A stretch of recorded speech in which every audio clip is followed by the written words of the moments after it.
Inhale, exhale. Yuk, kita mau mulai IG Live malam hari ini. Ini hari Jumat, weekend biasanya agak-agak sepi gitu.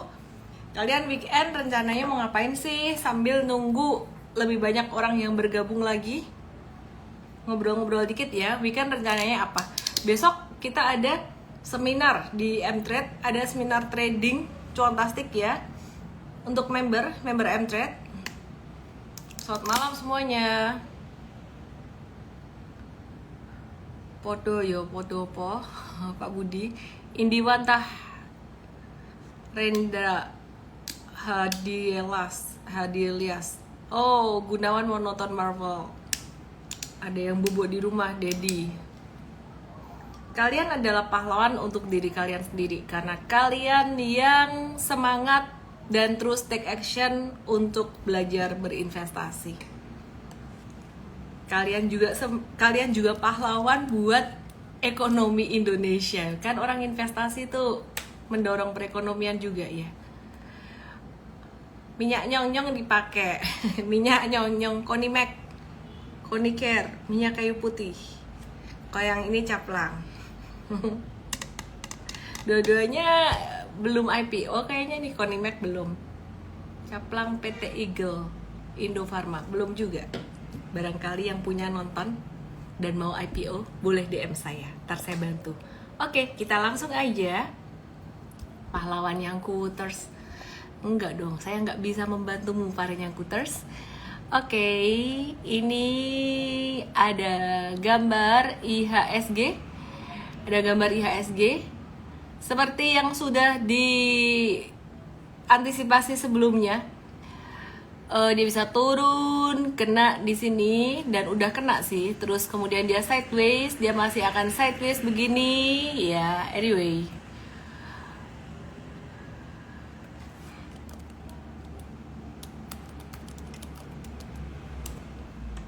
terus gimana tanggapan kakak broker sekarang? Broker sekarang nggak kenapa-kenapa, emang kenapa ya? Pertanyaannya kurang jelas. Terus yang bikin IHSG bergerak hari ini tuh apa sih sebenarnya? Sideways agak-agak sepi sih. Cuman 7,7 triliun. Jadi kayaknya nggak ada sentimen yang gimana-gimana lagi setelah suku bunga ditahan. Ya, jadi turun 0,42%, didorong dari saham-saham perbankan big caps. Dan malam hari ini aku IG live-nya nggak lama ya, mau ada acara juga. Acara apa sih? Mau makan. Habis ini mau makan ya. Terus IHSG turun 0,42%, yang bikin turun normal aja saham Big Banks, BBRI. Ini turunnya sangat normal dan sangat bagus. Artinya kalau misalkan ada turun lagi di kesempatan buat kamu beli dan simpan jangka panjang. Kenapa? Karena ini valuasinya mumpung pas lagi diskon di standar deviasi +1. Nah, kemarin aku habis nge-live dengan Pak Yahya Setiatmaja, Direktur Utama BCA, dan Ibu Vera Evelyn, beliau adalah Direktur Keuangan BCA. Dan hari ini BCA-nya dikasih diskon di 8825. Nah, ini yang seperti kemarin aku udah sempat bahas, diskonnya tuh mungkin nggak banyak, sampai sekitaran 87 atau 88 aja gitu. Kalau sampai dikasih ke 86 lagi, aduhai, itu bagus sekali. Ya, jadi aku sendiri juga kayaknya nih aku mau nambah buat long term-nya. Nah, kemudian ada BMRI. BMRI ini yang valuasinya masih paling mahal di antara 4 big banks lainnya, dan juga BBNI. Kalau yang ini termasuk yang udah cukup discounted juga, di +1 juga gitu. Terus consumer goods-nya ada saham Kalbe Farma yang di sini aku lihat masih akan bisa berpotensi turun atau terdiskon, meskipun koreksinya udah nggak begitu banyak, kemungkinan sampai level 1555 aja atau 1550-an di sini. Terus kita mau lihat di sini ada hari ini beberapa saham yang aktif. Cuannya di suspend, kita lihat perdagangannya terakhir di 9 November kemarin. Terus brand juga, dia kapitalisasinya udah jadi yang nomor 3 loh, balapan sama Big Banks gitu ya, dan juga udah nyalip Bayan Resources. Nah, ini perhatikan di sini brandnya juga sama nih, ini kena suspend. Jadi kemarin kita ada Masuk di BRPT, ya seperti yang dibilang El Enrico, di sini BRPT-nya jangka pendek ini udah kejual, udah direkomendasi jual karena tadi naik kencang banget terus tiba-tiba ngekor gitu. Jadi kita nggak perlu nunggu dia jadi merah nih. Cuan 7,9 sampai 10% jangka pendek di market yang kayak gini udah bagus banget, dan ini yang jangka menengah kita masih hold gitu. Watchlistnya akan diinfoin di morning briefing hari Senin besok, dan kemungkinan besok kita juga akan spill watchlistnya untuk member M-Trade supaya bisa bersiap. Tapi sebenarnya apa yang kita lakukan di kondisi market yang lagi sideways kayak gini sebenarnya wait and see dulu. Beli juga udah beli, terus saham yang rally kayaknya belum terlalu signifikan selain BRPT dan juga ya dari grupnya gitu. Oke, terus aku mau review untuk MTEL. MTEL kemarin juga aktif dan ini jarang-jarang banget buat perusahaan yang berkapitalisasi besar banget nih. Nah, MTEL di sini kemarin naik dengan volume transaksi cukup tinggi. Ada kemungkinan dia akan retrace karena dia market cap-nya lumayan gede. Jadi untuk narik ke atas agak susah, nggak segampang saham-saham second liner. Jadi boleh nih ditunggu retracement-nya. Nah, terus aku mau review untuk jobless claim di Amerika ini cenderung stagnan, jadi nggak ada sentimen yang sampai gimana-gimana banget. Untuk harga minyaknya ada penurunan yang lumayan signifikan. Aku mau kasih lihat chartnya, kayak gini chartnya.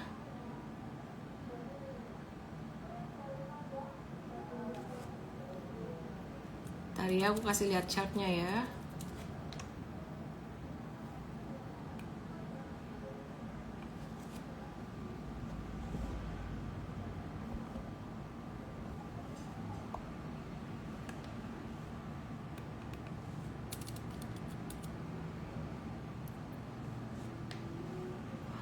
Ya ini turun, Brent oil dan crude oil, US oil, UK oil ini trennya agak-agak turun dalam jangka pendek. Jadi meskipun ada perang Palestina Israel tidak serta-merta membuat harga minyak naik kecuali ada boykot atau ada embargo kayak gitu, ada pelarangan ekspor impor gitu ya. Nah jadi wait and see dulu aja. Review PGEO.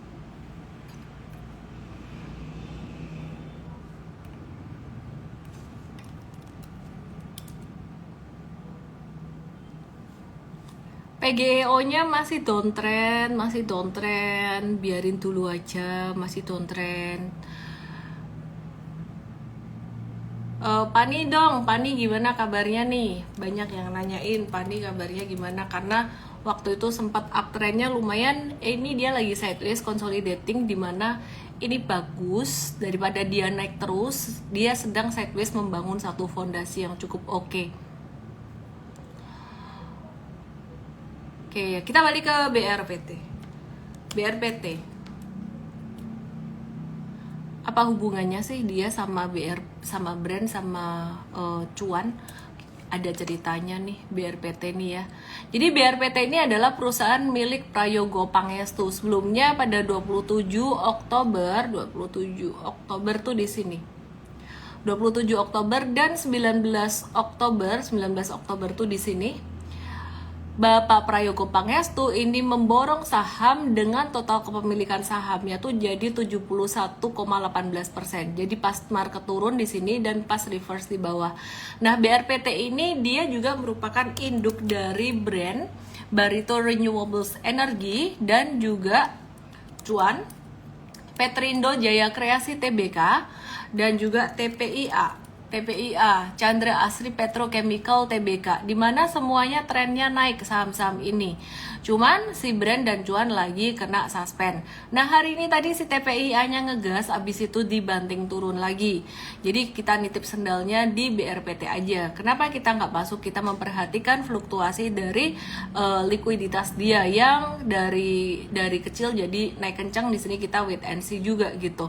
Tapi TPIA sendiri masuk ke watchlist kita. Dan juga ada satu perusahaan lagi yang belum listing, perusahaan properti, yaitu PT Gria Idola dan beberapa perusahaan yang lain yang belum listing. Nah, shareholder BRPT terhadap brand, jadi kepemilikan BRPT terhadap brand ini yang baru IPO, ini 64,66%. Dan Pak Prayogo Pangestu ini memiliki cuan sebesar Cuan atau Petrindo Jaya Kreasi ini sebesar 85,07%. Nah, untuk BRPT terhadap TPIA sendiri ini kepemilikannya juga lumayan besar, sekitaran 34,63%. Jadi intinya beberapa emiten ini saling terkait satu dengan yang lain. Dan Pak Prayogo Pangestu ini punya TPIA 7,78%. Kinerja sepanjang kuartal 1 2023 ini brand dia membukukan kenaikan 10,04%. Jadi kalau misalkan dia nanti buka suspennya sideways, ini kita mulai akan pantau karena dia patternnya udah mulai terbentuk dengan cukup bagus.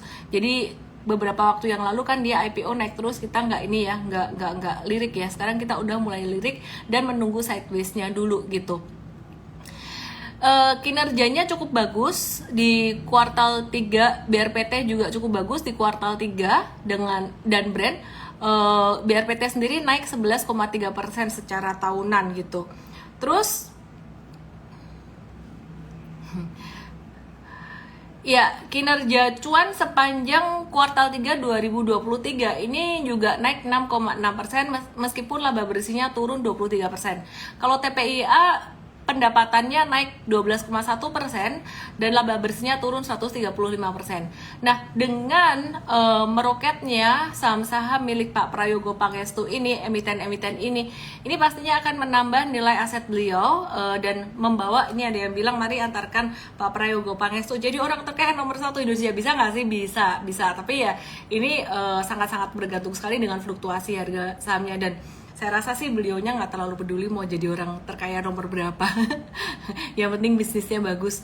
Kita ngelihat akuisisi Petro dan Cuan ini untuk ngehemat biaya pertambangan, dan Petro sebagai usaha konstruksi, pertambangan dan jasa lainnya itu akan sangat membantu bisnisnya Cuan. Cuan itu apa sih sebenarnya? Dinamain bagus banget ya namanya Cuan ya. Petrindo Jaya Kreasi Tbk akan sangat membantu sekali bisnisnya si Petrindo Jaya Kreasi Tbk ini. Yang bergerak di bidang apa? Dia bergerak di bidang coal, oil, and gas. Nah, dengan kompaknya ke naiknya saham-saham ini, maka Petro berpotensi ikut kena sentimen positifnya. Meskipun demikian, resiko volatilitas saham ini juga cukup tinggi ya, karena likuiditasnya baru meningkat. Yuk kita lihat Petro yuk. Petrosi tuh ini